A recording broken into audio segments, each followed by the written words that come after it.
ത്രിയേക ദൈവത്തിൻ്റെ വലിയ തിരുനാമം മഹത്വപ്പെടുമാറാകട്ടെ. അനുഗ്രഹിക്കപ്പെട്ട വാത്സല്യ സഹോദരങ്ങളെ, സങ്കീർത്തന മാതിരിയുടെ ഒരു പുതിയ എപ്പിസോഡിലേക്ക് ഏവരെയും ഹൃദ്യമായി സ്വാഗതം ചെയ്യുന്നു. സങ്കീർത്തനങ്ങൾ പഠിക്കുവാനും ധ്യാനിക്കുവാനും വായിക്കുവാനും അതിനോടനുരൂപപ്പെട്ട് ജീവിക്കുവാനും ഇടയാകട്ടെ നാമുകമായിട്ട് ഓർപ്പിക്കുന്നു. ഈ എപ്പിസോഡിൽ 31 സങ്കീർത്തനത്തിൻ്റെ ചില വാക്യങ്ങൾ ധ്യാനാത്മകമായി നിങ്ങളുടെ മുൻപാകെ സമർപ്പിക്കുകയാണ്. 31 സങ്കീർത്തനം എഴുതിയത് രാജാവും നബിയുമായ ദാവീദാണെന്ന് പാരമ്പര്യമായി വിശ്വസിക്കപ്പെടുന്നു. ഇവിടെയും സംഗീത പ്രമാണിക്ക് എന്നുള്ള ഒരു തലക്കെട്ടോടുകൂടിയാണ് ഈ സങ്കീർത്തനം തുടങ്ങുന്നത്. 24 വാക്യങ്ങൾ ഉൾപ്പെടുന്ന ഒരു സങ്കീർത്തനമാണിത്. നേരത്തെയുള്ള എപ്പിസോഡിൽ ഞാൻ സൂചിപ്പിച്ചതുപോലെ സംഗീത പ്രമാണി എന്നുള്ള പ്രയോഗം പോലും അർത്ഥവത്താണ്. പലപ്പോഴും മ്യൂസിക്കൽ നൊട്ടേഷൻസ് അനുസരിച്ച്, പ്രത്യേകിച്ച് യഹൂദന്മാരുടെ പാട്ടുപുസ്തകമായിരുന്നു ഈ സങ്കീർത്തനം, അവർ ഗാനമായിട്ട് ഇത് ആലപിച്ചിരുന്നു. അതുകൊണ്ട് തന്നെ മ്യൂസിക്കൽ നൊട്ടേഷൻസ് ധാരാളമായിട്ട് ഈ സങ്കീർത്തനങ്ങളിലൊക്കെ കാണാം. സംഗീത പ്രമാണിക്ക് എന്ന വാക്കിലൂടെ ഒരു രീതിയിൽ അതൊരു സമർപ്പണമായി നൽകുകയാണ്. ജീവിതത്തിലെ എല്ലാ ഗതിവിഗതികളും ദൈവത്തിൻ്റെ ദാനമാണെന്നും ആയതുപോലെ സങ്കീർത്തനവും ദൈവസന്നിധിയിൽ സമർപ്പിക്കുവാനുള്ള ഒരു കാശാർപ്പണമാണെന്നും സങ്കീർത്തനക്കാരൻ ഓർപ്പിക്കുകയാണ്. എല്ലാത്തിൻ്റെയും പ്രമാണി ദൈവമാണ്. മ്യൂസിക്കിന് അതിനൊരു ലീഡറുണ്ടെങ്കിലും പാട്ടുകാരുണ്ടെങ്കിലും അതിൻ്റെയും പ്രമാണി ദൈവമാണെന്ന് ഓർത്തുകൊണ്ട് ദൈവസന്നിധിയിലുള്ളൊരു സമർപ്പണം നടത്തുകയാണ്. നമ്മുടെ ജീവിതവും നമ്മുടെ സാക്ഷ്യവും ശ്രദ്ധേയമായി നാം കാണണം. സംഗീതത്തിന് അതിൻ്റെ ചിട്ടയും നിഷ്ഠയും ഒക്കെ ഉള്ളതുപോലെ ആ ചിട്ടയും നിഷ്ഠയും താളവും രാഗവും ഈണവും അർത്ഥവത്താക്കി തീർക്കുന്ന സർവശക്തനായ ദൈവത്തിൻ്റെ ഭാവം അറിഞ്ഞുകൊണ്ട് അവന് സമർപ്പിച്ചുകൊണ്ട് ഗാന അർച്ചനയിലേക്ക് പ്രവേശിക്കുകയാണ്. പലപ്പോഴും ഭക്തിഗാനങ്ങളും മറ്റും പാടുമ്പോൾ ആദ്യം ദൈവത്തെ മഹത്വപ്പെടുത്തുന്ന ഒരു സ്തുതിഗീതം പാടും. ഗാനമേളകളിലും മറ്റും ഒരു പ്രാർത്ഥനാ ഗാനം ഇന്ന് പലരും പാടാറുണ്ട്. ആയതുപോലെ 31 സങ്കീർത്തനം തുടങ്ങുന്നതിന് മുൻപ് തന്നെ സംഗീത പ്രമാണിക്ക എന്നുള്ള ഒരു പ്രയോഗത്തോടു കൂടി ആ ഒരു സല്യൂട്ടേഷൻ നൽകി ഈ വർണ്ണന ആരംഭിക്കുകയാണ്. ഒരു രീതിയിൽ ഇത് ദാവീദിൻ്റെ ഹൃദ്യമായ ഒരു പ്രാർത്ഥനയാണ്. ശത്രുക്കളിൽ നിന്നും ദോഷികളിൽ നിന്നുമൊക്കെ വിടുവിക്കുവാൻ വേണ്ടിയുള്ളൊരു പ്രാർത്ഥന, രക്ഷപ്പെട്ട ഒരു ഭക്തൻ്റെ സമർപ്പണം, ഭക്തൻ്റെ യാചനകൾ ഹൃദ്യമായി സമർപ്പിക്കുന്ന ഒരു അനുഭവം, രക്ഷയുടെ അനുഭവത്തിലേക്ക് നയിക്കുവാനുള്ള പ്രാർത്ഥന. ഇതിൽ പ്രാർത്ഥനയുണ്ട്, യാചനയുണ്ട്, വിടുതലിൻ്റെ സന്ദേശമുണ്ട്, ദൈവത്തിൻ്റെ കരുതലുണ്ട്. സാധാരണ സങ്കീർത്തനങ്ങളുടെ സ്ട്രക്ചർ പോലെ ദൈവസന്നിധിയിലുള്ള ചോദ്യങ്ങളുണ്ട്. ആ ചോദ്യങ്ങളെ വെറുതെ ചോദ്യമായി ഇട്ടേക്കാതെ ഉത്തരമായി തന്നെ മാറ്റുന്ന അനുഭവമുണ്ട്. നമ്മുടെയൊക്കെ ജീവിതത്തിലും ചോദ്യങ്ങൾ ഒരുപാട് വരുമ്പോഴും ചിലതിൻ്റെയൊക്കെ ഉത്തരം നാം തന്നെ കണ്ടെത്തണം. ആ ഉത്തരം കണ്ടെത്തുന്നത് ദൈവകേന്ദ്രീകൃതമാകണം. നമ്മളെപ്പോലെ തന്നെ സംശയങ്ങളുള്ള അനേകരുടെ ചോദ്യത്തിനുള്ള മറുപടിയായി പ്രാർത്ഥനകൾ മാറണം. നമ്മളുടെ എഴുത്തുകളും വായനകളും പഠനങ്ങളും പ്രാർത്ഥനകളും ഒക്കെ ഒരു രീതിയിൽ മറ്റുള്ളവൻ്റെ സംശയങ്ങൾ മാറ്റുവാനുള്ള ഒരു പഠന ഗ്രന്ഥമായി, പഠന വാക്കുകളായി തീരണം. പ്രാർത്ഥന സ്വാർത്ഥതയില്ലാത്തതാകുമ്പോൾ ഒരു രീതിയിൽ പറഞ്ഞാൽ പ്രാർത്ഥന ഒരു വലിയ ഗ്രന്ഥമാകും, പ്രാർത്ഥന ഒരു വലിയ സമർപ്പണമാകും, പ്രാർത്ഥന ഒരു പ്രഭാഷണമാകും, ചരിത്ര വ്യാഖ്യാനമാകും, അനേകർക്ക് പഠിക്കുവാനുള്ള അടിസ്ഥാന ഗ്രന്ഥമാകും. അത് വിശ്വാസാധിഷ്ഠിതവും ശാസ്ത്രാധിഷ്ഠിതവും സാമൂഹ്യ അധിഷ്ഠിതവുമായൊരു വ്യാഖ്യാനമാകും. ഇതെല്ലാം ഈ സങ്കീർത്തനങ്ങളിൽ കാണാം. 31 സങ്കീർത്തനത്തിൻ്റെ ആദ്യ ചില ഭാഗങ്ങൾ ഞാനൊന്ന് വായിക്കുകയാണ്. യഹോവേ, ഞാൻ നിന്നെ ശരണം പ്രാപിക്കുന്നു, ഞാൻ ഒരു നാളും ലജ്ജിച്ചു പോകരുതേ. നിൻ്റെ നീതി നിമിത്തം എന്നെ വിടുവിക്കണമേ. നിന്റെ ചെവി എങ്കിലേക്ക് ചായ്ച്ച് എന്നെ വേഗം വിടുവിക്കണമേ. നീ എനിക്കുറപ്പുള്ള പാറയായും എന്നെ രക്ഷിക്കേണ്ടതിന് കോട്ടയായും ഇരിക്കണമേ. നീ എൻ്റെ പാറയും എൻ്റെ കോട്ടയുമല്ലോ. നിന്റെ നാമനിമിത്തം എന്നെ നയിക്കുകയും എനിക്ക് വഴികാട്ടുകയും ചെയ്യണമേ. അവർ എനിക്കായി ഒളിച്ചു വച്ചിരിക്കുന്ന വലയിൽ നിന്ന് എന്നെ വിടുവിക്കണമേ. നീ എൻ്റെ ദുർഗമാകുന്നുവല്ലോ. ഏത് സാഹചര്യത്തിലും വായനക്കാരന് പ്രാർത്ഥിക്കുവാൻ, ധ്യാനിക്കുവാൻ, മനനം ചെയ്യുവാനുള്ള ശ്രേഷ്ഠമായൊരു പ്രാർത്ഥനയാണ് ഇതിലുള്ളത്. യഹോവേ, ഞാൻ നിന്നെ ശരണം പ്രാപിക്കുന്നു. യഹോവയെ ശരണം പ്രാപിക്കുക എന്ന് പറയുമ്പോൾ ഈ ശരണം പ്രാപിക്കുക എന്ന് വെച്ചാൽ അതിലൊരു വലിയ സമർപ്പണമുണ്ട്. എല്ലാ വഴുത്താറുകളും അടയുമ്പോൾ ആശ്രയമായി കാണുന്ന ദൈവസന്നിധിയിലേക്ക് മനുഷ്യൻ ഓടിയെത്തുകയാണ്. മറ്റെങ്ങും ഒരു ആശ്രയമില്ല. എൻ്റെ സഹായം ആകാശവും ഭൂമിയും ഉണ്ടാക്കിയ യഹോവയെങ്കിൽ നിന്നാകുന്നു. അവൻ എൻ്റെ കാൽ വഴുതുവാൻ സമ്മതിക്കയില്ല എന്ന് സങ്കീർത്തനക്കാരൻ പറയുന്നത് പോലെ ഇവിടെയും ഞാൻ നിന്നെ ശരണം പ്രാപിക്കുന്നു. ചരണവും ചരണഗതികളും ക്രിയാത്മകമാകുമ്പോൾ, നേരിൻ്റെ പാതയിലാകുമ്പോൾ, ദൈവകേന്ദ്രീകൃതമാകുമ്പോൾ ശരണം ദൈവത്തിൽ പ്രാപിക്കും. ഈ ശരണം വിളി എന്ന് പറയുന്നത് അതൊരു വലിയ അർത്ഥനയാണ്. ശരണം അർപ്പിക്കുന്നു എന്ന് പറയുമ്പോൾ അതിൻ്റെ അകത്തിൽ ചോദ്യങ്ങളില്ല, ഉത്തരങ്ങൾ വേണ്ട, സംശയങ്ങളില്ല, പരാതികളും പരിഭവങ്ങളുമില്ല. പരാതിയും പരിഭവങ്ങളും ചോദ്യങ്ങളും ഭാവിയെക്കുറിച്ചുള്ള വ്യാകുലതകളും ഇനി എന്താകും, എങ്ങനെ പോകുമെന്നുള്ള പേടിയുമില്ലാതെ ഒരു ഭക്തൻ്റെ പരിപൂർണമായ ഒരു സബ്മിഷൻ, ഒരു കീഴടങ്ങലാണ് ശരണം പ്രാപിക്കുക എന്നുള്ള പ്രയോഗത്തിലുള്ളത്. യഹോവേ, ഞാൻ നിന്നെ ശരണം പ്രാപിക്കുന്നു. ഞാൻ ബുദ്ധി കൊണ്ടും ആലോചന കൊണ്ടുമൊക്കെ പലതും നോക്കി, പലരോടും പലതും ചോദിച്ചു, ഒന്നും കിട്ടാനില്ല. ഞാൻ നിന്നെ ശരണപ്പെടുകയാണ്. പലരും ശരണമെന്നുള്ള വാക്ക് ആവർത്തിച്ചു പറയും. ഈ ശരണമെന്നുള്ള ആ ഒരു വാക്ക് പോലും ശ്രദ്ധേയമാണ്. ശരണത്തിലൊരു രണാവസ്ഥയുണ്ടെന്ന് തോന്നിയാലും ആത്മീകമായ ശരണാവസ്ഥയിൽ അതിൽ നിന്നുള്ളൊരു മോചനമുണ്ട്. രണാവസ്ഥയിൽ നിന്നുള്ള ഒരു മോചനം, യുദ്ധാവസ്ഥയിൽ നിന്നുള്ളൊരു മോചനം എന്ന് വെച്ചാൽ ജീവിതത്തിൽ നേരിടുന്ന പ്രതിസന്ധികളാകുന്ന, എതിർപ്പുകളാകുന്ന, ദുഃഖമാകുന്ന, കണ്ണുനീരാകുന്ന ആ രണാവസ്ഥയിൽ നിന്ന് ഒരു ശരണം പ്രാപിക്കുകയാണ്. എന്ന് വെച്ചാൽ യുദ്ധമില്ലാത്ത ഒരു സമർപ്പണം, യുദ്ധമില്ലാത്തൊരു ജീവിതം, പോരാട്ടമില്ലാത്ത ജീവിതം. കാരണം പോരാടാനുള്ള കഴിവില്ല, പോരാടാനുള്ള സാഹചര്യമില്ല, പോരാടാൻ തക്കോണം എതിരാളികളെ കാണുന്നില്ല. അങ്ങനെയുള്ളവരിൽ നിന്നൊക്കെ മാറി മറിഞ്ഞ് ദൈവസന്നിധിയിൽ സമർപ്പിച്ച് ഭക്തൻ പ്രാർത്ഥിക്കുകയാണ്. ദൈവമേ, എനിക്ക് ആരോടും ഒരു മറുപടി പോലും പറയാനില്ല. എന്നെ ന്യായീകരിക്കാൻ ആരുമില്ല, എനിക്ക് ന്യായീകരിക്കാൻ ഒന്നുമില്ല, എനിക്ക് വ്യാകുലപ്പെടാനൊന്നുമില്ല. എൻ്റെ വ്യാകുലത്തിന് അപ്പുറമായിട്ട് നിന്നിലുള്ള ഒരു വലിയ ആശ്രയമുണ്ട്. ആ ഒരു ആശ്രയത്തിൻ്റെ പൂർണ്ണതയാണ് ശരണം പ്രാപിക്കുക എന്നുള്ള അവസ്ഥയിൽ നമ്മൾ കാണുന്നത്.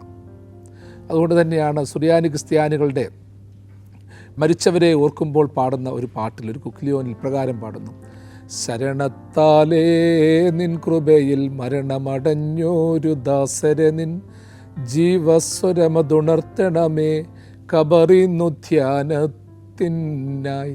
അതായത് ശരണത്താലേ നിൻ്റെ കൃപയിൽ ജീവിതം വിട്ടുപോയിട്ടുള്ള പൂർവികരെ നിൻ്റെ ജീവസ്വരം ആ മരണാവസ്ഥയിൽ നിന്ന് ഉയർത്തണം, ഖബറിൽ നിന്ന് നിൻ്റെ ഉത്ഥാനത്തിലേക്ക് നയിക്കണം. അതായത് നിലവിളിച്ചുകൊണ്ട് നിന്നിൽ അഭയപ്പെടുക. പ്രിയമുള്ളവരെ, എല്ലാ വാതിലുകളും അടയുമ്പോൾ, ആരുമില്ല എന്ന് തോന്നുമ്പോഴും നിരാശപ്പെട്ടിരിക്കേണ്ട, ദൈവത്തെ ശരണം ചൊല്ലുക. പഴയ കാലഘട്ടത്തിൽ രാജാക്കന്മാരുടെ ഭരണകാലത്ത്, അതായത് രാജാക്കന്മാരെ ശരണപ്പെടുന്നവർ, കാരണം ശരണം ചൊല്ലുക, സീസറെ ശരണം പ്രാപിക്കുന്ന അവസ്ഥ റോമാക്കാരുടെ ഇടയിലുണ്ടായിരുന്നു. അതുപോലെ യഹൂദന്മാരുടെ ഭരണകാലത്തും, കാരണം യഹൂദന്മാർ റോമാക്കാരുടെ ഭരണത്തിൻ്റെ കീഴിലായതുകൊണ്ട് അവരും സീസറെ ശരണപ്പെടുന്ന അവസ്ഥയുണ്ടായിരുന്നു. പൗലോസ് ലീഹായെ തടവറയിൽ വെച്ച്, പ്രത്യേകിച്ച് രാജാക്കന്മാർ വിസ്തരിച്ചുകൊണ്ടിരുന്നപ്പോൾ, ന്യായാധിപന്മാർ വിസ്തരിച്ചുകൊണ്ടിരുന്നപ്പോൾ, താൻ റോമാ പൗരനാണെന്ന് പറഞ്ഞതുകൊണ്ടും സീസറെ അഭയം പ്രാപിക്കുകയാലും, പ്രത്യേകിച്ച് സീസറോട് ചേർന്ന് നിൽക്കിയാലും, ഉടനെ രാജാക്കന്മാർ, ന്യായാധിപന്മാർ നേരെ സീസറുടെ സന്നിധിയിലേക്ക് അയക്കുകയാണ്. അപ്പോൾ രാജാക്കന്മാരെ ആണേലും ഭരണാധികാരികളെ ആണേലും ശരണം ചെല്ലിയാൽ അവരവരുടെ സംരക്ഷകരായി വർദ്ധിക്കും. അതേ പശ്ചാത്തലത്തിൽ നിന്നുകൊണ്ട് ദൈവത്തെ ശരണം പ്രാപിക്കുക എന്ന് പറയുമ്പോൾ ഭൗതികമായ യുദ്ധങ്ങളിൽ നിന്നും ഭൗതികമായ അധികാരികളിൽ നിന്നും ഭൗതികമായ ചുറ്റുപാടുകളിൽ നിന്നുമൊക്കെയുള്ളൊരു മോചനമുണ്ട്. അതുകൊണ്ട് ആ പാട്ടുകാരൻ പാടിയത് സൈന്യത്താലുമല്ല ശക്തിയാലുമല്ല ദൈവത്തിൻ്റെ ആത്മാശക്തിയാലത്രേ. അത് സൈന്യത്താലോ മറ്റു ഭൗതികമായ അനുഭവത്താലല്ല, ദൈവത്തിൻ്റെ കൃപയിൽ അഭയപ്പെടുക. നമ്മൾക്കും ശരണപ്പെടാൻ മറ്റാരുമില്ല പ്രിയമുള്ളവരെ. ദൈവത്തെ തന്നെ ശരണപ്പെടാം. ദൈവത്തിൽ ശരണപ്പെടുന്നവർ അവരുടെ മനസ്സൽപ്പം കൂടി വിശാലമാകും. തങ്ങളെ ശരണപ്പെടുവാൻ അവർ ഒരു പിൻഗാമി സമൂഹത്തെ സൃഷ്ടിക്കത്തില്ല. ആരിലാണോ ശരണം അർപ്പിക്കേണ്ടത്, ആരിലാണോ സുസ്ഥിരത പ്രാപിക്കേണ്ടത്, അവനിലേക്ക് നയിക്കുന്ന ഒരു അനുഭവം ഉണ്ടാകും. അതുകൊണ്ട് തന്നെ പറയുന്നു, ഞാൻ ശരണം പ്രാപിക്കുന്നതുകൊണ്ട് ലജ്ജിച്ചു പോകരുതേ, നിൻ്റെ നീതി നിമിത്തം എന്നെ വിടുവിക്കണമേ. ദൈവത്തിൻ്റെ നീതി നിമിത്തം വിടുവിക്കുക എന്ന് പറയുമ്പോൾ അതിനും ഒരു ആഴത്തിലുള്ള ഒരു പഠനം ആവശ്യമാണ്. ദൈവമേ, നിൻ്റെ നീതി നിമിത്തം എന്നെ വിടുവിക്കണമേ എന്ന് ദാവീദ് പറയുന്നു. നമ്മൾ പലപ്പോഴും പറയും, ദൈവമേ, നീതിയിലുള്ള ന്യായവിധി വന്നു കഴിഞ്ഞാൽ ബുദ്ധിമുട്ടാണ്. കരുണാധിഷ്ഠിതമായ ഒരു ന്യായവിധി ഉണ്ടാകണം. പഴയ നിയമത്തിൽ നമ്മൾ ഓർത്തോണം, നീതിയിൽ അധിഷ്ഠിതമായ, പ്രത്യേകിച്ച് ന്യായപ്രമാണ കാലഘട്ടമാണ്. അപ്പം ന്യായപ്രമാണ കാലഘട്ടത്തിൽ നീതിയിൽ അധിഷ്ഠിതമായി വിടുവിക്കണമേ എന്നാണ് ദാവീദ് പ്രാർത്ഥിക്കുന്നത്. ആ നീതിയിൽ അധിഷ്ഠിതമായി ഡിവൈൻ ജസ്റ്റിസ്, അതായത് അതിൻ്റെ ഒരു ആഴമേറിയ അർത്ഥം കൂടിയുണ്ട്. ദൈവത്തിൻ്റെ നീതി നിമിത്തം എന്നെ വിടുവിക്കണമേ എന്ന് പറയുമ്പോൾ പ്രത്യേകിച്ച് ദൈവം സത്യവാനാണ്, യഹോവ നീതിമാനാണ്, അനീതിക്ക് കൂട്ടു നിൽക്കത്തില്ല. ആ നീതിക്കനുസരിച്ച് അളന്നു തൂക്കിയുള്ള ഒരു ന്യായവിധി ഉണ്ടാകുക എന്ന് വെച്ചാൽ മനുഷ്യന് പിടിച്ചു നിൽക്കാൻ പറ്റത്തില്ല. അതുകൊണ്ടാണ് നീതിയിൽ അധിഷ്ഠിതമായ വിധിക്ക് പകരം പുതിയ നിയമത്തിൽ പറയുന്നത് കരുണയിൽ അധിഷ്ഠിതമായ, കരുണയുടെ കാലം എന്നുള്ള കൺസെപ്റ്റ് പറയുന്നത്. കരുണയിൽ അധിഷ്ഠിതമായൊരു ന്യായവിധി, കരുണയുള്ള കണ്ണോടുകൂടി എന്നെ നോക്കണം. അതുകൊണ്ടാണ് കരുണ നിറഞ്ഞ കണ്ണുള്ളോനവൻ എന്നുള്ള ആ പ്രയോഗം പ്രത്യേകിച്ച് നമ്മൾ ഓർത്തോണം. ആ പാട്ട്, ആ വരികളിലുള്ളതാ, ദൈവം കരുണയുള്ള കണ്ണുള്ളവനാണ്. ദൈവത്തിൻ്റെ നീതിയുള്ള കണ്ണു വെച്ച് നോക്കിക്കഴിഞ്ഞാൽ നമുക്ക് പിടിച്ചു നിൽക്കാൻ പറ്റത്തില്ല. ദൈവം കരുണയുള്ള കണ്ണുകൊണ്ട് എന്നെ നോക്കണം, കരുണയിൽ അധിഷ്ഠിതമായിട്ട് ന്യായം വിധിച്ച് എന്നെ വിടുവിക്കണം. അപ്പോൾ ദൈവത്തിൻ്റെ നീതിക്ക് മറ്റൊരു പ്രത്യേകതയും കൂടിയുണ്ട്. ദൈവനീതി എന്ന് പറയുന്നത് ദൈവം തമ്പുരാൻ പുറമേ കാണുന്നതല്ല നോക്കുന്നത്. പുറമേ കാണുന്ന സൗന്ദര്യമോ പുറമേ കാണുന്ന ശക്തിയോ പുറമേയുള്ള ബലമോ ഒന്നുമല്ല. അതിനപ്പുറമായിട്ട് ദൈവത്തിൻ്റെ ഒരു നീതിയുണ്ട്. അതായത് ഭൗതികമായ ഭരണ സംവിധാനങ്ങൾക്കപ്പുറമായി ദൈവത്തിൻ്റെ ഒരു നീതിയുണ്ട്. നമ്മൾ പറയത്തില്ലയോ ഡിവൈൻ ജസ്റ്റിസ്, ദൈവിക നീതി. ചില മനുഷ്യർക്ക് ഓർത്തോണം, ഒരുപാട് വഞ്ചകന്മാരും ചതിയന്മാരുമായിട്ടൊക്കെ ജീവിക്കുമ്പോൾ ചിലർക്ക് വരുമ്പോൾ പറയും അത് ദൈവ ശിക്ഷയാണ്, ദൈവത്തിൻ്റെ നീതി അവിടെ നിറവേറ്റി. അല്ലെങ്കിൽ നമ്മൾക്ക് എന്തെങ്കിലും ഒരു അനുഭവം കിട്ടുമ്പോൾ ദൈവം എന്നോട് കരുണ കാണിച്ചു, ദൈവം എന്നോട് നീതി കാണിച്ചു. ഞാൻ വീണ്ടും പറയട്ടെ, ദൈവിക നീതി എന്നുള്ളതിനേക്കാൾ ഉപരി ഒന്നുകൂടി ആഴത്തിലേക്ക് ചെന്ന് ദൈവത്തിൻ്റെ കരുണയിൽ അധിഷ്ഠിതമായൊരു ന്യായവിധി, ദൈവത്തിൻ്റെ ഒരു കരുതൽ ഉണ്ടാകണം. പ്രിയമുള്ളവരെ, എല്ലാവരും നീതിമാന്മാരായി സ്വയം നടിക്കും. എന്നാൽ അവരവർക്കൊരു ബലഹീനത വരുമ്പോഴത്തേക്ക് നീതിയും ന്യായവുമൊക്കെ പൊതിഞ്ഞു കെട്ടി ബാഗിനകത്താക്കി വയ്ക്കും. അപ്പം നമ്മളും ദൈവസന്നിധിയിൽ പ്രാർത്ഥിക്കേണ്ട ഒരു പ്രധാനപ്പെട്ട കാര്യമുണ്ട്. എല്ലാം നീതി അധിഷ്ഠിതമായി വിധി കൽപ്പിക്കുവാൻ വേണ്ടി നമ്മൾ ശ്രമിക്കുമ്പോൾ നമുക്കും അങ്ങനെയുള്ള ഒരു അനുഭവം ഉണ്ടാകും. അതുകൊണ്ടാണ് ദൈവസന്നിധിയിൽ കൊടുക്കുവാനുള്ള ഒരു മനുഷ്യനെ സംബന്ധിച്ച് പറയുന്നത്, അവന് ഒരു വലിയ താലന്തുകൾ 3000 താലന്ത് കടപ്പെട്ടവന് ദൈവം കരുണ കാണിച്ചു കൊടുക്കുന്നു, യജമാൻ കരുണ കാണിക്കുന്നു. അവൻ കേവലം 100 വെള്ളിക്കാശ് കിട്ടാനുള്ളവൻ്റെ അടുക്കൽ ചെന്ന് അവൻ്റെ നിന്ന് കൊങ്ങായിക്ക് പിടിച്ച് അത് പിടിച്ചു വാങ്ങിക്കുന്നു. അവന് കൊടുക്കാനുണ്ടെന്നുള്ളത് സത്യമാണ്. അവന് 100 വെള്ളിക്കാശ് വില കുറഞ്ഞ നാണയം കൊടുക്കാനുണ്ടെന്നുള്ളത് സത്യമാണ്. അത് കൊടുക്കേണ്ടവൻ കൊടുക്കേണ്ടതുമാണ്. പക്ഷേ അവനെ പിടിച്ച് കൊങ്ങായിക്ക് പിടിച്ച് തടവറയിൽ കൊണ്ട് ഇട്ടത് 3000 താലന്ത് ഇളച്ച് കിട്ടിയവന്, വലിയ തുക കുറച്ച് കിട്ടിയവന്. അപ്പോൾ ദൈവം നമ്പുരാൻ നമ്മളോട് പലപ്പോഴും കരുണാധിഷ്ഠിതമായ സമീപനം നടത്തുമ്പോൾ നീതി അധിഷ്ഠിതമായ ആ ഒരു അനുഭവത്തിലേക്ക് നമ്മൾ ഒന്നുകൂടി ഒന്ന് ആലോചിച്ച് നോക്കണം. നീതി എന്ന വാക്കിന് വേറൊരു കാര്യം കൂടിയുണ്ട്. യു ആർ ദ ഫയർ, നീ തീയാണ്. നീതി നിമിത്തം എന്നെ വിടുവിക്കണമേ. നമ്മളിലെല്ലാം ഒരു തീഷ്ണതയുണ്ട്, നമ്മളിലൊരു ഫയറുണ്ട്. You are the fire. അത് ദൈവകേന്ദ്രീകൃതമായ ഒരു അഗ്നിയാണ്, ദൈവകേന്ദ്രീകൃതമായ തീഷ്ണതയാണ്, ദൈവകേന്ദ്രീകൃതമായൊരു വികാരമാണ്. വീണ്ടും പറയുന്നു, നിൻ്റെ ചെവി എങ്കിലേക്ക് ചായ്ച്ചെന്നെ വേഗം വിടുവിക്കണമേ, നിൻ്റെ നീതി നിമിത്തം എന്നെ വിടുവിക്കണമേ എന്ന് പറഞ്ഞ് പ്രാർത്ഥിച്ച ദാവീദ് നിൻ്റെ ചെവി എങ്കിലേക്ക് ചായ്ച്ച് എന്നെ വേഗം വിടുവിക്കണമേ. അതായത് നിൻ്റെ ചെവി എങ്കിലേക്ക് ചായ്ക്കണം എന്ന് വെച്ചാൽ നമ്മൾ ആലോചിച്ചോണം, ചെവി ചായ്ച്ച് കേൾക്കുക എന്നുള്ളതിന് മറ്റൊരു വ്യാഖ്യാനം കൂടിയുണ്ട്. അതായത് ഞാൻ പറയുന്നത് ശ്രദ്ധിച്ച് കേൾക്കണം. അതായത് ഞാൻ പറയുന്ന കാര്യങ്ങൾ പൂർണ്ണമായിട്ട് നിൻ്റെ ചെവിയിലേക്ക് വരുന്നില്ല, എനിക്ക് അത്രയും അങ്ങോട്ട് ശബ്ദം ഉയർത്താൻ പോലുമുള്ള ശക്തിയില്ല, ഉയർത്തി നിലവിളിക്കാനുള്ള ശക്തിയില്ല, എൻ്റെ ആവലാതി ബോധിപ്പിക്കാനുള്ള ശക്തിയില്ല. ഞാനിങ്ങനെ മന്ത്രണം ചെയ്തുകൊണ്ടിരിക്കുകയാണ്, കുറുകുറാ പറഞ്ഞുകൊണ്ടിരിക്കുകയാണ്. കാരണം എൻ്റെ ശബ്ദം പോലും പോയി, എൻ്റെ ബലം പൂർണ്ണമായിട്ട് പോയി, എൻ്റെ ശക്തി പൂർണ്ണമായിട്ട് പോയി. അതുകൊണ്ടാണ് നമ്മൾ ദൈവസന്നിധിയിൽ കണ്ണുനീരോടെ പ്രാർത്ഥിക്കുക, ദൈവമേ നിൻ്റെ ചെവി എങ്കിലേക്ക് ചായ്ച്ച് എന്നെ വേഗം വിടുവിക്കണമേ. കാരണം എൻ്റെ ശബ്ദം കുറയുമ്പോൾ, കേൾവി കുറയുമ്പോൾ, കാഴ്ച കുറയുമ്പോൾ, പറഞ്ഞു നിൽക്കുവാനുള്ള ബലം നഷ്ടപ്പെടുമ്പോഴും നിൻ്റെ ചെവി ഒന്ന് ചായ്ച്ചാട്ടം. നമ്മൾ ഭൂമിയിൽ നിന്നുകൊണ്ട് പ്രാർത്ഥിക്കുന്നു, ദൈവം കേൾക്കുന്നു. അപ്പോൾ ദാവീദ് വേറൊരു തലം കൂടി പറയുകയാണ്, യാചനയുടെയും പ്രാർത്ഥനയുടെയും മറ്റൊരു തലം കൂടി പറയുകയാണ്, നിൻ്റെ ചെവി തന്നെ ചായ്ച്ചുകൊണ്ട് വരണം. നിൻ്റെ ചെവി ചായ്ക്കുക എന്ന് വെച്ചാൽ നീ എങ്കിലേക്ക് ഇറങ്ങി വരണം, നീ എൻ്റെ അടുത്തോട്ട് വരണം, ഞാൻ ചെറുതായി മന്ത്രിക്കുന്ന മന്ത്രണം നീ കേൾക്കണം. നമ്മുടെ ജീവിതത്തിലും ചിലപ്പോഴൊക്കെ ഇങ്ങനെ കേട്ടോ, ശബ്ദം ഉയർത്താനുള്ള കഴിവ് നഷ്ടപ്പെടും, ഒന്ന് പുഞ്ചിരിക്കാനുള്ള കഴിവില്ലാതാകും, ഒരാശയം പങ്കുവയ്ക്കുവാനുള്ള കഴിവ് നഷ്ടപ്പെടും, ആരോടും പറഞ്ഞു നിൽക്കാൻ നമുക്ക് പറ്റത്തില്ല, ന്യായീകരിക്കാൻ പറ്റത്തില്ല, പറഞ്ഞു പഠിപ്പിക്കാൻ പറ്റത്തില്ല, എൻ്റെ ജീവിതത്തിൽ ഇതാ സംഭവിച്ചതെന്നുള്ള യാഥാർത്ഥ്യം സത്യത്തോടെ പറയാൻ പറ്റത്തില്ല. അങ്ങനെയുള്ളൊരു സമയത്ത് വീണ് കിടക്കുന്ന ഒരു അനുഭവത്തിൽ പോലും നിന്നുകൊണ്ട് ദൈവമേ നിൻ്റെ ചെവി എങ്കിലേക്ക് ചായ്ക്കണം എന്ന് വെച്ചാൽ നിഷ്കളങ്കമായിട്ടൊന്ന് ചിന്തിച്ചേ. ഭക്തൻ ആവശ്യപ്പെടുകയാണ്, സർവേശ്വര നീ ഒന്ന് ഇറങ്ങി വരണമേ, നീ ഞാൻ പറയുന്നതെല്ലാം കേൾക്കണമേ, നീ എൻ്റെ അടുക്കിലേക്ക് ചെവി ചായ്ച്ചാലേ ഞാൻ പറയുന്നതെല്ലാം കേൾക്കാൻ പറ്റത്തുള്ളൂ എന്ന് വെച്ചാൽ ഓർത്തോണം, നമ്മൾ എത്ര മന്ത്രിച്ചാലും ദൈവം എവിടെ ഇരുന്നാലും ദൈവം കേൾക്കുമെന്നുള്ളത് സത്യമാണ്. പക്ഷേ അതിനൊരു ആന്ത്രോപ്പോമോർഫിക് പിക്ചർ കൊടുക്കുകയും ഒരു മാനവ മുഖമുള്ള ഒരു വ്യാഖ്യാനം കൊടുക്കുകയാണ്. കാരണം ബലഹീനതയിൽ കിടക്കുന്ന ഒരു മനുഷ്യൻ പറയുക, നമ്മൾ തന്നെ ഒന്ന് ആലോചിച്ചോണം, നമ്മൾ ക്ഷീണത്തിലും പ്രതിസന്ധിയിലുമായി തളർന്നു കിടക്കുന്ന ഒരു അവസരമുണ്ടെന്ന് വിചാരിച്ചു. നമ്മൾ ഭംഗിയായിട്ട് കുളിക്കും, നമ്മൾ ദേവാലയത്തിൽ പോകും, പ്രാർത്ഥിക്കും, നേർച്ചകാഴ്ചകൾ അർപ്പിക്കും, വിശുദ്ധ കുർബാന അനുഭവിക്കും, ഇതൊക്കെ ചെയ്യുന്നവരാണ് നമ്മളിൽ പലരും. പക്ഷേ ഇത്രമാത്രം ഭക്തിയോടും ശക്തിയോടും കൂടി ജീവിക്കുന്നവരാണെങ്കിലും ചില പ്രത്യേക ഘട്ടങ്ങളിൽ എഴുന്നേറ്റ് നടക്കാൻ പോലും പറ്റത്തില്ല, ഒന്ന് കുളിച്ചിട്ട് പ്രാർത്ഥിക്കാൻ പോലും പറ്റത്തില്ല, എല്ലാ യാമപ്രാർത്ഥനകളും നടത്താൻ പറ്റത്തില്ല. അങ്ങനെയുള്ള സമയത്ത് ഈ വചനം കേൾക്കുന്ന പലരും എഴുന്നേറ്റ് നടക്കാൻ വയ്യാത്തവരുണ്ട്, തളർന്നു കിടക്കുന്നവരുണ്ട്, വെളിയിൽ പോകാത്തവരുണ്ട്. അപ്പം നമ്മളും പ്രാർത്ഥിക്കാം, ദൈവസന്നിധിയിൽ പ്രാർത്ഥിക്കാം. അതുകൊണ്ടാണ് പറയുന്നത്, കൺകേളടയുമ്പോൾ കേൾവി കുറയുമ്പോൾ എൻ മണാളാ നിൻ ക്രൂശിനെ കാണിക്കാം.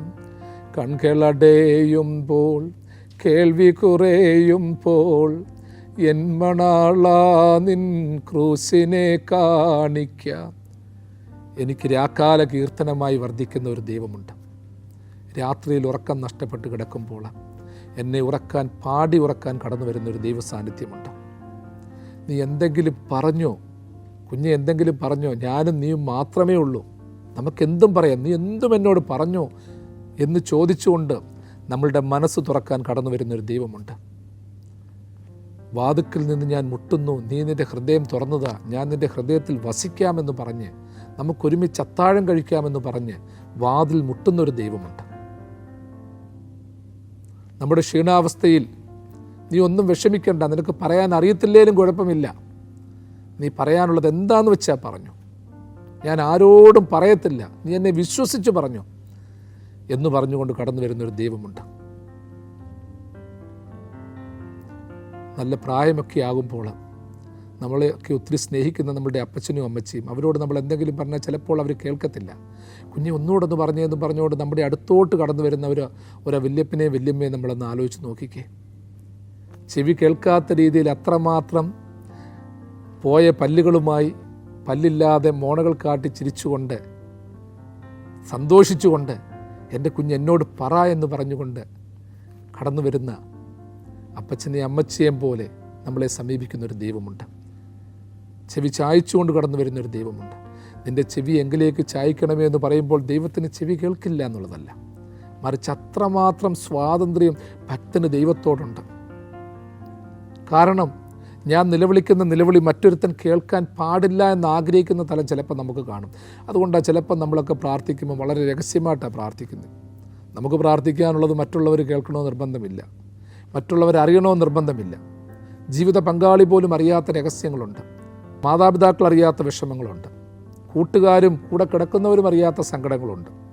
അപ്പോൾ അതുകൊണ്ട് നിൻ്റെ ചെവി എങ്കിലേക്ക് ചായ്ക്കണമേ എന്ന് പറയുമ്പോൾ എനിക്ക് പറയാനുള്ളതൊക്കെ ദൈവമേ കുറേ രഹസ്യങ്ങളാണ്. മറ്റുള്ളവരൊക്കെ കേട്ടാൽ എന്നെ നിന്ദിക്കും തമ്പുരാനെ, മറ്റുള്ളവർ കേട്ടാൽ എന്നെ ദുഷിക്കും, എന്നെ ശപിക്കും, എന്നെ കുറ്റപ്പെടുത്തും. അപ്പം അങ്ങനെയുള്ള കാര്യങ്ങൾ പോലും എനിക്ക് നിന്നോട് പങ്കുവയ്ക്കുവാനുണ്ട്. ദാവീദ് ഹൃദ്യമായി പറയുന്നു, നിൻ്റെ ചെവി എങ്കിലേക്ക് ചായ്ക്കണം, എന്നെ വേഗം വിടുവിക്കണം. കാരണം ഞാൻ അത്രമാത്രം ഒരു വലിയ അബദ്ധത്തിൽപ്പെട്ട് കിടക്കുകയാണ്. കേൾക്കുന്ന സഹോദര സഹോദരി, നീ അത്രമാത്രം ഒരു കരുണയില്ലാത്ത മനുഷ്യരുടെ ഇടയിലും രക്ഷയില്ലാത്ത സാഹചര്യത്തിലും ആരോടും പറയാതെ വിക്കുമുട്ടുന്ന അനുഭവത്തിലുമാണെങ്കിലും ചെവി ചായ്ച്ചുകൊണ്ട് കടന്നു വരുന്ന ദൈവത്തെ ഒന്ന് കാണുക. അവൻ്റെ സ്വരം കേൾക്കണം, അവനോട് സംസാരിക്കണം, അവൻ വേഗം വിടുവിക്കുവാനുള്ള കാര്യം അവനെ അറിയിക്കണം. എന്നെ വേഗം വിടുവിക്കണമേ. അതായത് ആദ്യത്തെ ഘട്ടത്തിൽ പറയുന്നത് നിൻ്റെ നീതി നിമിത്തം എന്നെ വിടുവിക്കണമേ എന്ന് മാത്രമേ പറഞ്ഞുള്ളൂ. പിന്നെ ദാവീദ് പറഞ്ഞു കഴിഞ്ഞപ്പോൾ ഒന്നുകൂടി പൂർണ്ണമായിട്ട് മനസ്സിലായപ്പോൾ ചിന്തിച്ച്, ദൈവമേ നീതി നിമിത്തം നോക്കിയിട്ട് കാര്യമില്ല, അങ്ങനെയാണെങ്കിൽ ഞാൻ വിടുവിക്കപ്പെടത്തില്ല. അതുകൊണ്ട് ചെവി ചായ്ച്ച് വേഗം വിടുവിക്കണം, താമസിക്കാൻ പാടില്ല. നമ്മളും അങ്ങനെ പ്രാർത്ഥിക്കുന്നില്ലയോ? ഒത്തിരി കടം കൂടി കഴിയുമ്പോൾ ദൈവമേ ഒരു പ്രയോജനവുമില്ല. പിള്ളേരുടെ കാര്യം ഓർക്കുമ്പോൾ അത് മുമ്പോട്ട് പോയിട്ട് കാര്യമില്ല. ചിലപ്പോൾ നമ്മൾ തന്നെ ചിന്തിക്കടാ, എനിക്ക് ഇത്രയൊക്കെ പ്രായമായി, ഇനി മുമ്പോട്ട് പോകാൻ പറ്റുന്നില്ല, പിടിച്ചു നിൽക്കാൻ പറ്റുന്നില്ല. ആ സാഹചര്യത്തിലും ദിവ്യമായി മന്ത്രിക്കാവുന്ന ആ ദിവ്യസ്വരത്തിൻ്റെ ഉടമയായ ദൈവത്തെ കണ്ടുകൊണ്ട് മുൻപോട്ട് പോകണം. വീണ്ടും പറയുകയാണ്, നീ എനിക്ക് ഉറപ്പുള്ള പാറയായും എന്നെ രക്ഷിക്കേണ്ടതിന് കോട്ടയായും ഇരിക്കണം. ചെവി ചായ്ച്ച് എങ്കിലേക്ക് വേഗം വരണമേ, എന്നെ വിടുവിക്കണമേ എന്ന് മാത്രമല്ല, നീ എനിക്ക് ഉറപ്പുള്ള പാറയും രക്ഷിക്കേണ്ടതിന് കോട്ടയായും ഇരിക്കണമേ എന്നാണ് പറയുന്നത്. പാറയെന്ന് പറയാൻ നമ്മൾ പലപ്പോഴും പറഞ്ഞു, ഒരു ഉറപ്പുള്ള സങ്കേതസ്ഥാനമാകണം. എനിക്ക് ചുറ്റും ഒരു കോട്ടയാകണം, എനിക്ക് ചുറ്റും കോട്ടയാകണം. കേവലം ഒരു സൃഷ്ടാവിനോട് പറയുകയാണ്, നീ എനിക്ക് കോട്ടയായിട്ട് വർദ്ധിക്കണം. ദൈവം ആരാന്ന് ശല്യമായി പറയുന്നത്? എനിക്ക് ചുറ്റും ഒരു കോട്ടയായിട്ട് വർദ്ധിക്കണം. നമുക്കറിയാം, കോട്ട കെട്ടി സംരക്ഷിക്കുക എന്ന് പറയുന്നത് അറിയാം. ഒരു വീടിന് ചുറ്റും, വ്യക്തികൾക്ക് ചുറ്റും ഒരു കോട്ട കെട്ടി സംരക്ഷിക്കുക എന്ന് വെച്ചാൽ ആ കോട്ടയ്ക്കൊരു പ്രത്യേകതയുണ്ട്. അതിനുള്ളിലാണ് അവർ വസിക്കുന്നത്. കാരണം ആരും കടന്നു വരാതിരിക്കാൻ വേണ്ടിയുള്ള ഒരു മുൻകരുതലാണ്. അപ്പോൾ ദൈവമേ നീ എനിക്കൊരു കോട്ടയായി വർദ്ധിക്കണം. ദൈവത്തെ പിതാവെന്നും സർവശക്തനെന്നും ഒക്കെ പറയുന്ന തലത്തിൽ നിന്ന് ദൈവം എനിക്ക് ചുറ്റും ഒരു കോട്ടയായിട്ട് വർദ്ധിക്കണം. നിൻ്റെ ദൂതസാന്നിധ്യം എനിക്ക് ചുറ്റും ഉണ്ടാകണം. പലപ്പോഴും ദൂതന്മാർ കോട്ടയാകണം, കാവലുണ്ടാകണമെന്ന് പറയും, ഗാർഡിയൻ ഏഞ്ചൽ കൺസെപ്റ്റ് പറയും. ഇവിടെ ദൈവം എനിക്കൊരു കോട്ടയാകണം. ദൈവം തയ്യാറാണ് പ്രിയമുള്ളവരെ. ദൈവം എനിക്കും നിങ്ങൾക്കും ചുറ്റും കോട്ടയായിരിക്കാൻ തയ്യാറാണ്. ദൈവം നമ്മളെ കോട്ട കെട്ടി സംരക്ഷിക്കും. എൻ്റെ അഭയസ്ഥാനവും ശൈലവുമായി ദൈവം വർദ്ധിക്കും. എന്നാൽ ഈ കോട്ട കെട്ടി സംരക്ഷിക്കുന്നു എന്ന് പറയുമ്പോൾ ഓർത്തോണം, അരുതാത്തതൊന്നും കടന്നു വരത്തില്ല. ഞാൻ വലിയ കോട്ടകൾ പൊക്കിപ്പണിഞ്ഞാലും വലിയ കെട്ടിടങ്ങൾ നിർമ്മിച്ചാലും അതൊന്നും സുരക്ഷിതമല്ല, അതൊന്നും സ്ഥിരമല്ല, സുസ്ഥിരത അതിനില്ല. അതേസമയം ദൈവം കോട്ടയായിട്ടുണ്ടെങ്കിൽ അത് ഉറപ്പുള്ള കോട്ടയായിരിക്കും. ആരും വേണ്ടാത്തതൊന്നും നുഴഞ്ഞു കയറത്തില്ല. ഈ ലോകത്തിലെ ഒരു കോട്ടകളിലും എനിക്ക് വിശ്വാസമില്ല, നീ മാത്രം കോട്ടയായിരുന്നാൽ മതി. ആയതുപോലെ നമ്മളും ചിലതിനൊക്കെ കോട്ടയായിട്ട് വർദ്ധിക്കണം. സമൂഹത്തിൽ വന്നു പോകുന്ന പാളിച്ചകൾക്കെതിരെയായി ദൈവാശ്രയത്തോടെയുള്ള ഒരു കോട്ട കെട്ടണം.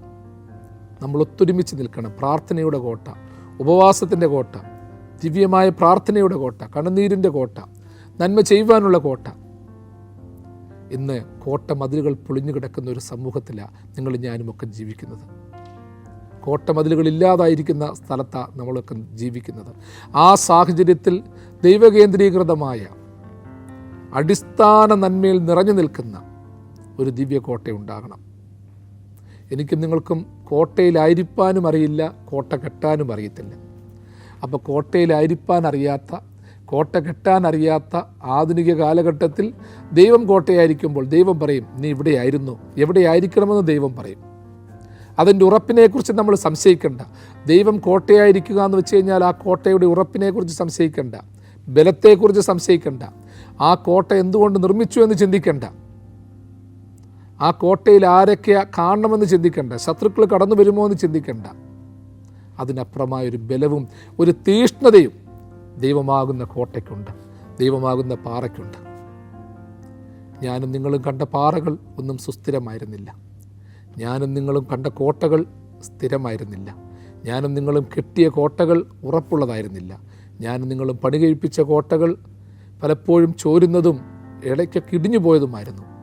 എന്നാൽ ദൈവമാകുന്ന കോട്ടയിൽ ഉറച്ചു നിൽക്കുമ്പോൾ, ദൈവമാകുന്ന കോട്ടയുടെ ഭാഗമാകുമ്പോൾ, ദൈവം എൻ്റെ കാവലാളായി വർദ്ധിക്കുന്നു എന്ന് വരുമ്പോൾ നമ്മളും ആ ഒരു വിശാല മനസ്സോടുകൂടി പ്രവർത്തിക്കണം. ദൈവമേ, അനേകർക്ക് കോട്ടയാകുവാൻ എനിക്ക് സഹായിക്കണം. നീ തന്ന ഈ കോട്ടയുടെ സുരക്ഷിതത്വത്തിൽ അനേകരെ ചേർത്ത് നിർത്തണം. പല ആസക്തികളിൽപ്പെട്ടവരെ ചേർത്ത് നിർത്തണം, നിരാശരെ ചേർത്ത് നിർത്തണം, കണ്ണുനീരൊഴുക്കുന്നവരെ ചേർത്ത് നിർത്തണം. അതിന് ദൈവത്തിൻ്റെ പരിശുദ്ധാത്മാവ് നമ്മെ സഹായിക്കട്ടെ. ദൈവം തൻ്റെ വലങ്കരം നീട്ടി നിങ്ങളെല്ലാവരെയും സദാകാലവും വാഴ്ത്തി അനുഗ്രഹിക്കുമാറാകട്ടെ.